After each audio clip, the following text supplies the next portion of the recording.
So, hey everyone, welcome to another Great Realisations. I'm really delighted today to be welcoming you to Tom Evans. Now, just to recap what the Great Realisations series is, it's a collection of chats really with some of my favourite people or people who I feel inspired by. So I've been able to talk to people about what their feelings are about these times, because these times are a little bit confusing. It's been called the Great Awakening, the Great Pause, and so I think it's a time when we're all learning a lot, and I think it's a useful thing to be able to check in with other people and find out how they're coping with what they're doing. So today I've got Tom, and one of the reasons why I like speaking with Tom is because he's a bit of a magician. Everything he kind of puts his attention to become quite magical. He's got this kind of way of creating something out of, I'm guessing, the ether. Like, stuff just seems to come through him. He's an absolute prolific creator. But I'm going to actually allow Tom to introduce himself, because I think he's probably going to put it a little bit more succinctly than that. But to me, he is our wizard friend. Oh, that's my person. So, Tom, could you just share a little bit about who you are, please?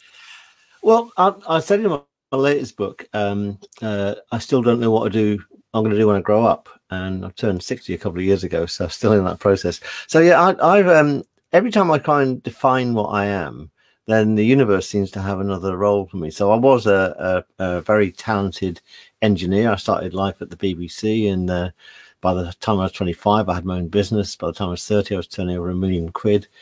Built and sold that business, built another business up in the internet industry and sold that one. And in my mid 40s, I was burnt out. I didn't know what to do. I always landed on my feet.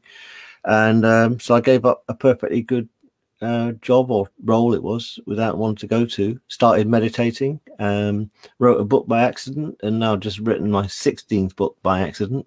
Along the way, I started putting some meditations with my books as accessories. You know, the idea that you have a book, then at the back there's a link. So you go to the link, you get someone's email address, and then you can flog them something. That old tired model. Yeah. And so my meditations were accessories, and then about 4-5 years ago now, I got discovered by Insight Timer. The meditations went ballistic. I think I've just done over 3 million listens now to them. And I thought I was an author with meditations on the side. And I thought I was a meditation teacher with books on the side. But this year, something weird has happened, which is also made me think, hang on, we're not done yet, is that I published my first novel in January. You know all about that, because I published it on the first full moon of this month. And you did a lovely reading about that. And then I thought a great way to publicize the novel is to put some music with it, and every month I'll produce an ambient track. So I should have published my 6th ambient track this month. I've actually ended up publishing 12 of them. I've just finished the 13th one, and so I've become ambient music composer now, stroke novelist, as opposed to non-fiction writer, stroke meditation guide, or meditation guide stroke. So that's my journey. Yes, but all the way through, it's innovation, it's creativity, it's learning, and it's having fun. Yeah. So let me just recap. So engineer, BBC,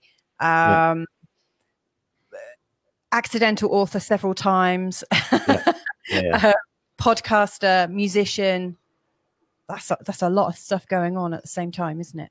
Yeah, but there's a theme that goes all the way through, and it's about creativity. And as you say, it's creating something from nothing, from the void, I like to call it. Yes, which you wrote about very recently in Soulway. Which, if people haven't read, I would absolutely recommend they read. I just couldn't put the book down. It was crazy, and it's birthed the whole movement from it, really, hasn't it?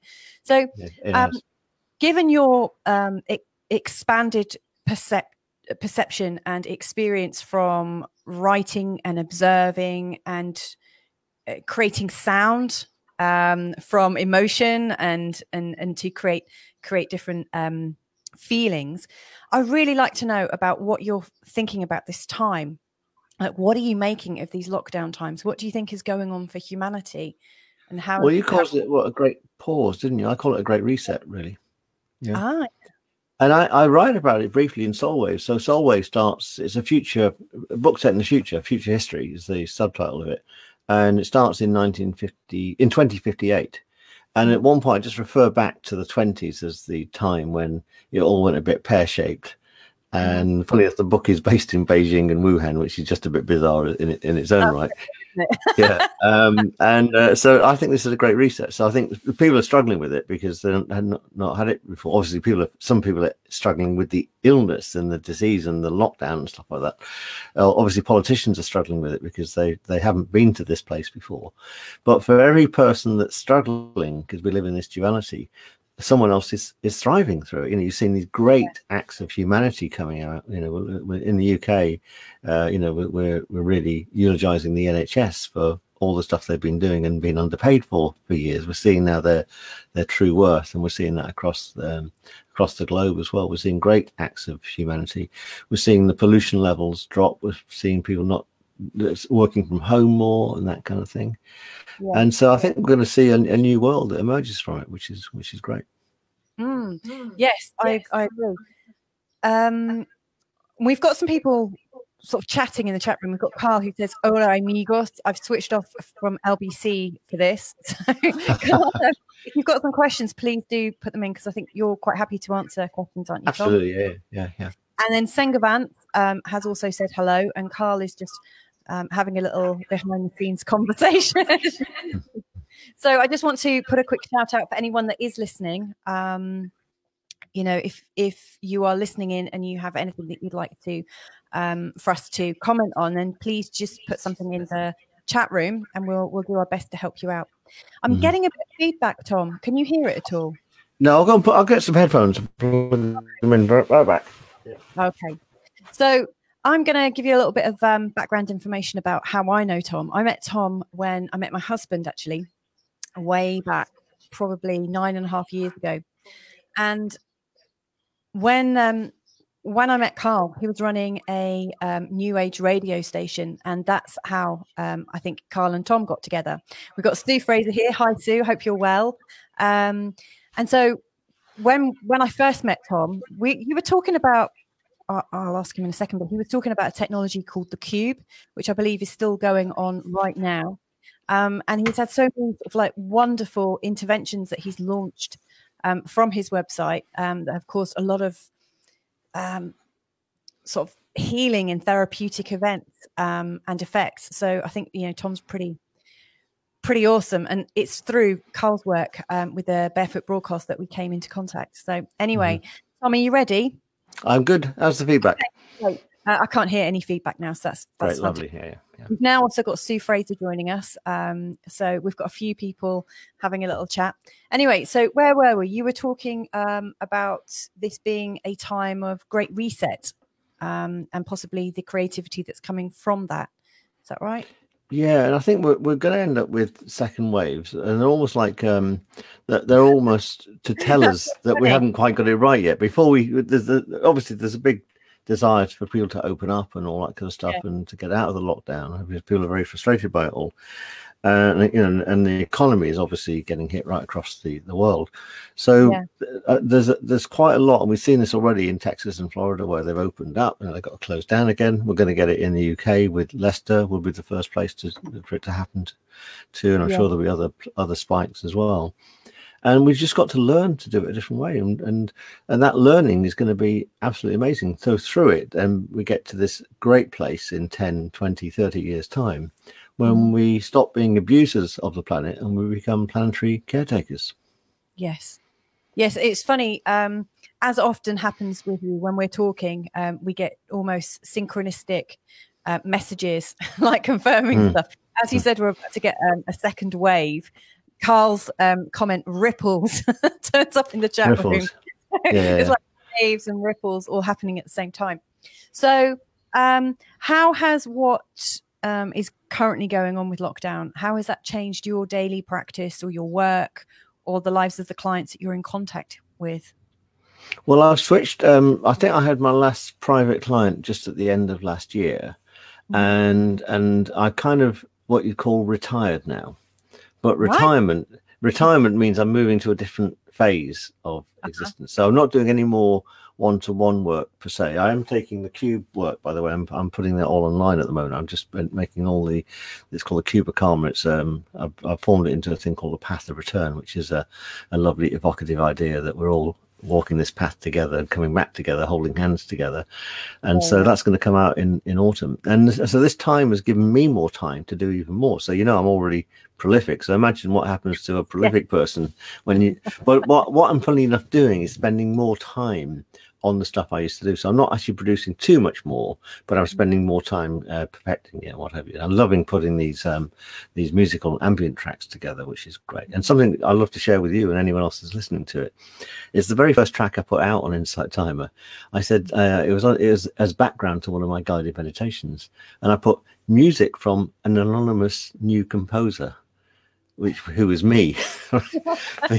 And then nobody complained about it, and then I started putting tracks under my name, and 2-3 weeks ago I got my first request from other meditation guides saying could they use my music as background. Wow. And so I'm making it freely available to anybody, as long as they're not charging for it. So if you're putting something out there for free, you can have my background music for free as well. Wow. You can use it for the show. Absolutely, why not? Yeah, no, that's lovely. In fact, I was listening to one of your tracks, your most recent track that you sent yesterday, and yeah, it's really I don't know, I had that feeling of kind of timelessness or endlessness, which is obviously because it actually signifies the end of the book. It's a chapter at the end of the book called Extraction, so it is the end of the book. But obviously the end of the book is the start of the new epoch, is the start of the new way of being, sort of about 100 years from now. So it's more than that, actually. It's 150,000 years from now. So given that, I mean, the timing was really quite incredible. I know you used astrology because I helped clarify the date you'd chosen to release Soul Waves on was a very, very amazing and strong date. And so you released that this year, talking about the end of humanity, or from one stage of life and the next great epoch to occur. And it's kind of, the symbolism in that is kind of insanely wow, it's a little bit too on trend, isn't it? Because like 2 months later, less than 2 months later from your release date, all of a sudden the world's in lockdown, and it looks like we're going from one state of being to another. So yeah, this is a year of parallels, isn't it? Yeah, and I'm not the only person to be writing about this. There's a film a lot of people have probably seen called Contagion that was released a few years ago. And it's so the same as this, virtually to every scene of the book. Of the film, sorry. So, and what do you put that down to? Is that the shared consciousness, or the sort of connectivity between humans? The fact that there might be like an idea in some kind of external record that people can tap into? How do you think that occurs? Yeah, there's 2 great books if you want to read them. One they call The Phenomenon of Man by Teilhard de Chardin, he released in 1955, and the other's Gaia by James Lovelock, released in the 60s. So none of these are necessarily new books, but The Phenomenon of Man, he talks about the noosphere, the idea that the Earth has got a consciousness, and that consciousness is formed of the Earth herself plus all the beings on it, and we're a being on it, so we can tap into that. And the noosphere has got all consciousness, past, present, and future. So we're able to remember things, but also we're able to tap into the future. So even though Soul Waves is completely fictional, when I started writing it 15 books ago, some of the things I wrote about 15 years ago already come to pass. So there's nothing to say that some of the other things in it also won't come to pass, but they're in the popular zeitgeist. So I'm not, you know, there's lots of themes in there. There's homage to Douglas Adams, for example, who's tapping into all this stuff, and the other great science fiction writers like Asimov and Ursula Le Guin and what have you. So there's a lot, and Kurt Vonnegut is one of my favorite authors as well. So there's lots of homage in there to lots of other writers, and it's always been said that science fiction writers of today are the people that are setting the seeds for the future, because then all the nerds tend to read science fiction books, and then the nerds create the technology that we get involved with, and then the technology emerges, doesn't it? So we've all got Star Trek communicators now from the 60s and what have you. So yes, maybe teleportation won't be that far away. I suspect it's already here anyway. It was really odd, you know, given that I was saying just, you know, like 10 minutes ago that the synchronicity with what you say and a comment that comes through as you started speaking about time and almost how time is irrelevant. Carl put in this into the chat room. Interesting timescale, Tom, 20 to 30 years. Now, I'm not entirely sure what he's referring to there. So, Carl, if you are still listening, let us know, and we might be able to comment further. But the is it backwards or forwards? Exactly. It's quite incredible, isn't it? So given that sci-fi writers and creatives might be describing the future of humanity, have you got any further ideas and inspirations for your next books? Because that might be describing a little bit more. I'd like to kind of... Yeah. Well, I didn't know. It's really weird. I didn't plan to write a book this year at all. I thought I'd let Soul Wave sit there for a while. And then maybe because of lockdown, maybe because I've got more time in my hands, or maybe because I meditate every day and new, fresh ideas come in, I started to write the sequel and prequel. 6 chapters into a 12-chapter book. And in the Soul Waves book, I've got the Council of the Light, that are 12 disembodied counsellors. And it's not a plot spot to say one or two of them incarnate, and that's part of the book, but they don't know who they are in this book. So in the book, I've got 12 short stories of how each of the counselors has incarnated into the Earth plane or the planet plane, because some of them are not based on planet Earth, and change the course of history and do interventions or whatever. So and I've got them going at all points. I've got one coming in before Lemuria disappeared. I'll do one for Atlantis. I've got one for when hominids on planet Earth got the word. I did one in the Cold War, in the 60s in the Cold War, stopping nuclear conflagration and what have you. Done one in the future. So it's in parallel with Soul Wave, somebody that influences the hero in Soul Waves who doesn't know him. So, and then I'm going to go right out into the future and go into Epoch 6 and Epoch 7 as well. And these are just great. And so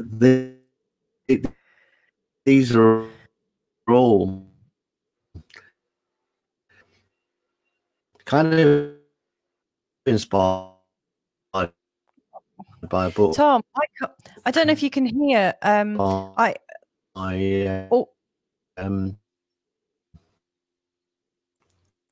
That segment all got completely hello, I'm still here. I lost you though. I didn't hear the last comment that you said, and I don't know if you can hear me. Hello.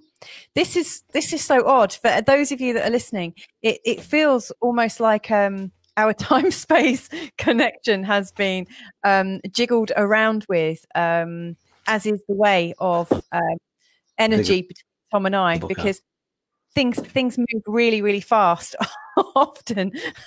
And it almost feels like we're in 2 different dimensions, like trying to make a connection together. Owen Lloyd Martin said hello. Yeah, Senga, I agree. Tom is lagging. It's not his brain, I promise you. He's a very smart fella. So I'm just going to ad lib until he can come back. So there's obviously something going on with the internet.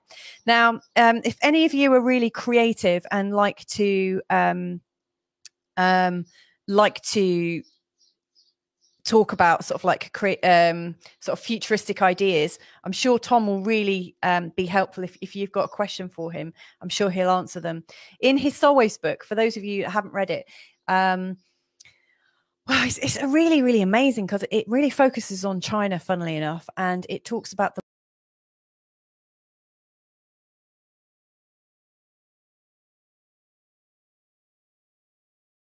I shouldn't have said that because I think that's in the last chapter, so forgive me for that. But it follows the development of what the populace are doing at the time and the kinds of things that are going on, how space is being lived in, and all sorts. Right, I think I've got Tom back. Hello, Tom. Hello, sorry about that. It went really wrong. All of a sudden, you started to sound like one of those Smash robots, you know, from the potato mix adverts from the 70s and 80s. Maybe Marvin the paranoid android from Hitchhiker's Guide to the Galaxy. And someone said, "Oh, Tom's lagging," and then Senga, she's come back and she's saying she's loving listening to Tom's brain. Oh, so, thank you, Senga. Thanks for applying to join Soul Waves. I'll approve you straight away. Yeah, what I was going to share with you that my inspiration for all this was for this book, Cosmic Memory by Rudolf Steiner. And it's called A Prehistory of Earth and Man. And he takes us up to Epoch 5. So what I've done is I've taken some of the phenomenon of man and see some of these other non-fiction books, and I've kind of put them into a story.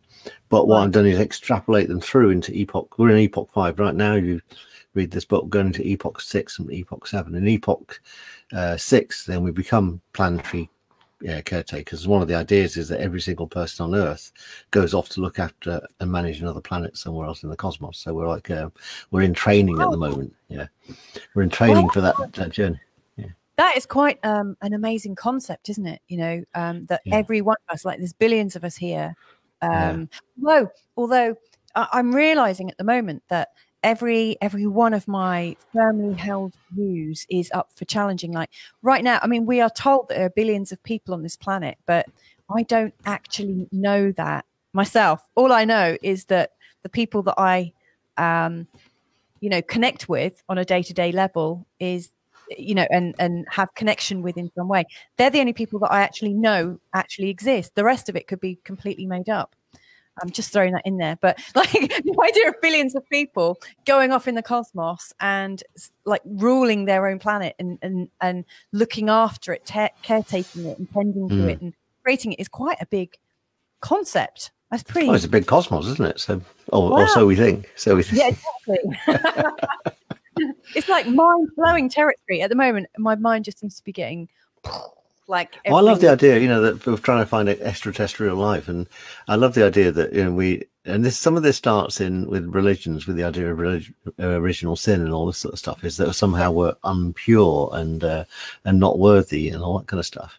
But I got my feeling is that we're actually one of the most advanced civilizations in the cosmos right now, even though we might not feel it sometimes. We do some pretty stupid things, and we've got some pretty stupid people purporting to be our leaders at the moment and what have you. But having said that, for Stardust to be self-aware and sentient is just an amazing bit of magic to pull off, really.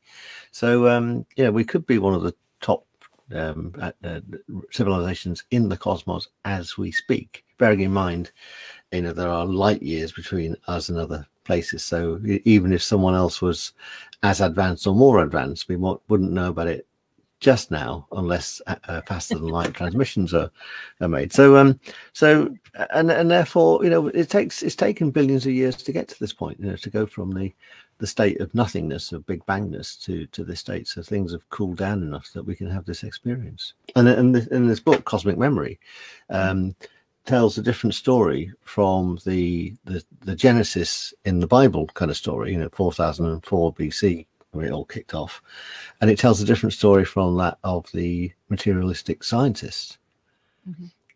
And it tells the story of how consciousness started from day one, but it didn't densify into what we see as our bodies right now for many, many billions of years. And so what I've done is I've taken these ideas into the book.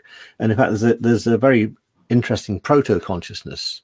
When planets were too hot, Steiner talks about this egg that just floats around, quite ethereal egg, and it's got a dark patch where the arms are going to come out, and a couple of dark patches where the legs can come out.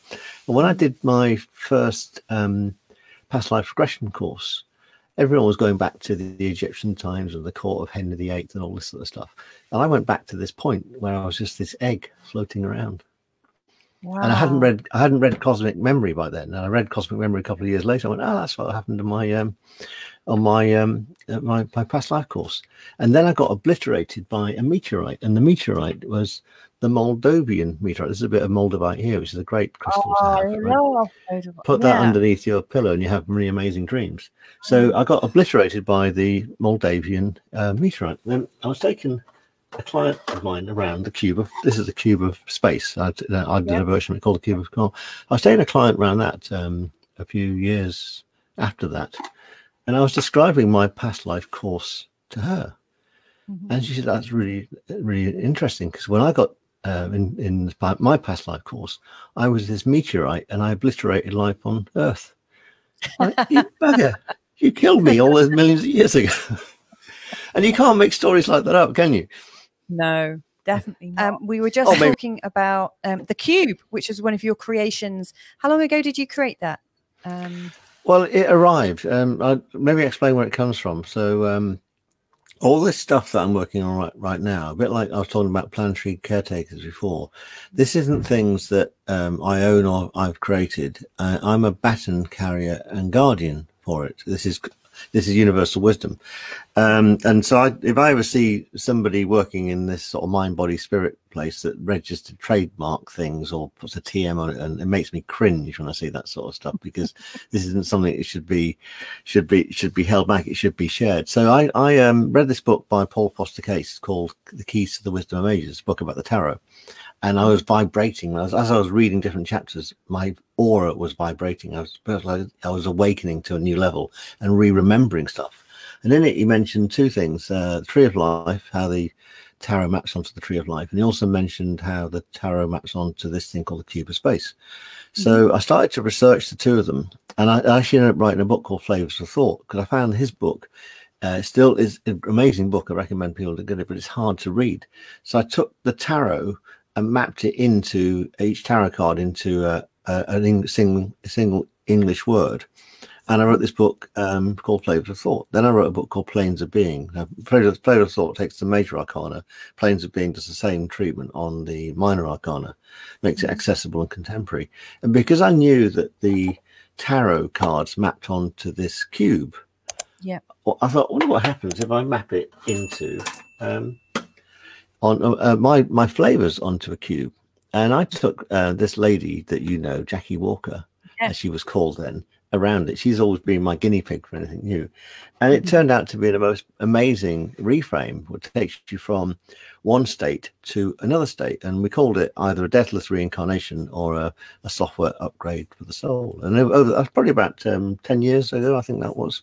It must have been, because I wrote 2009 is when I wrote Flavors of Thoughts. I think 2011, 2012, I developed the cube. And I've taken maybe a handful of people around it, or maybe 10, 20 people around it. And I was going to write a book about it at one point, but I'm actually making it into a multimedia course right now, 13-step course. There you go, one every month. And it's going to launch in autumn. I've written about 5 or 6 of the steps now, but I want to finish the whole lot off. And it's going to be a self-paced course called The Path of Return, that takes you down the path that we decided to incarnate to fulfill. Wow. Yeah. Very cool. Well, I shall make sure that both Senga and Owen, thank you, and Owen get to hear that.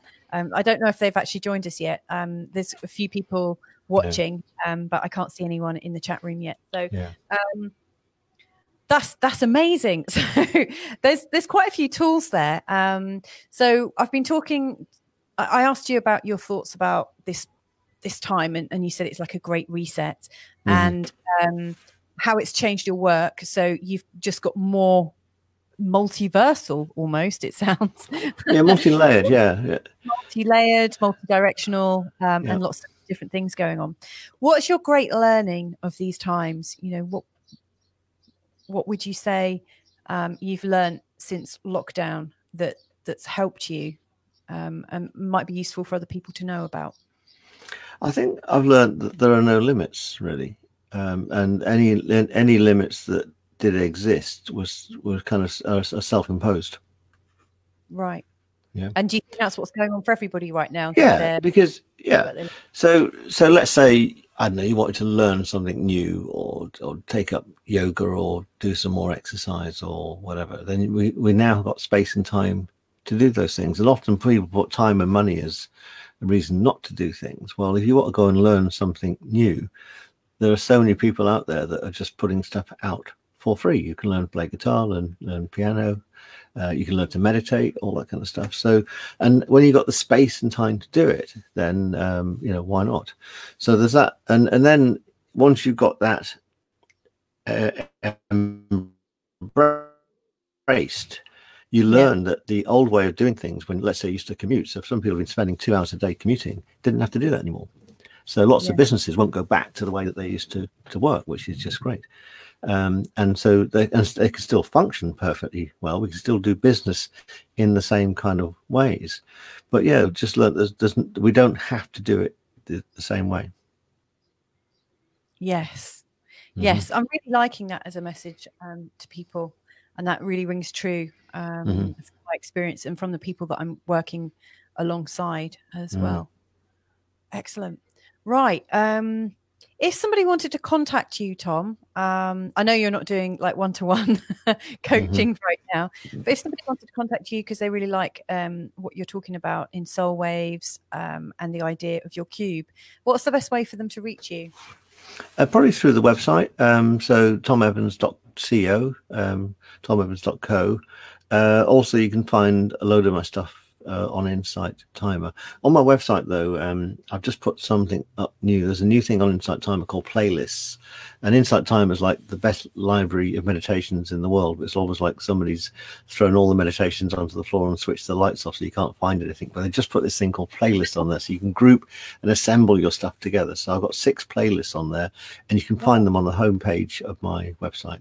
And they take you down different paths. So one will take you down all the ambient music and soul waves. I've got this new meditation series called Soulful Path that I know that Senga and Owen would very much like as well. They're like almost like prequels to doing the Path of Return itself. And then I've assembled, I did a set of short stories called The Germinatrix. That was another fictional work I did. And each short story was based on a key of the tarot. So again, it's how to get into the tarot consciousness without having to do years and years of study like I've done. There's 22 short stories on there. I've got some of my most popular meditations, and I've just started, and you'll like this. I've started to write the sequel stroke prequel to Soul Waves. Anytime I've started a new book, I've always given an old book away for free. It's just something I've done. You sort of let something old go. So I've started to publish monthly all my audiobooks on Insight Timer for free. Wow. Now that might sound counterintuitive, you know, where I'm giving money away. Well, one, I don't make a huge amount of money from an existing audiobooks anyway, but by giving things away and letting things go out freely, you let new stuff come through. It works a treat. Yeah. Yes, I'm really inspired by that. I love it. I love it. And then, so there's a playlist for audiobooks on Insight Timer as well. So that's the best way to find me, through Insight Timer or through the website. And there's a contact form on the website. Righty-ho. Well, Tom, I'd like to thank you so much for being my guest today. Oh, it's been a pleasure. Sorry about all the gremlins. No, well, I mean, you know, I'm the astrologer in the room, and yeah, Mercury is retrograde, and I don't normally use that as an excuse, but it has been very disjointed, hasn't it? I was saying, like, while you were rebooting or like disappearing, resetting. Whilst you're resetting, I was saying to in part 1 of this interview, I was saying, you know, it feels like we're in 2 different dimensional spaces coming together, because it really has felt like we've had to almost have a translator at times, or some kind of energy bolt in to kind of make us work together. But anyway, we got there in the end, didn't we? Well done. Yeah, no, well done you. So thank you very, very much. Pleasure. Really, really appreciate it. I want to thank all the people that have stuck with us and listened in. If you missed part 1, I'm gonna match sort of post-production post-produce them, put them together, and whack them on YouTube and Facebook a little bit later on today. But I'd like to thank you all for bearing with us, so that you got to listen into some of Tom's amazing wisdom. Anyway, if you do have any questions, feel free to drop me a line at feelgoodastrology.com, and of course you can reach Tom. It's tomevans.co, or you can find out how to contact him via his Insight Timer page too. Anyway, lots of love wherever you are in the world all right now. Thanks once again to Tom, and hopefully we'll all speak soon.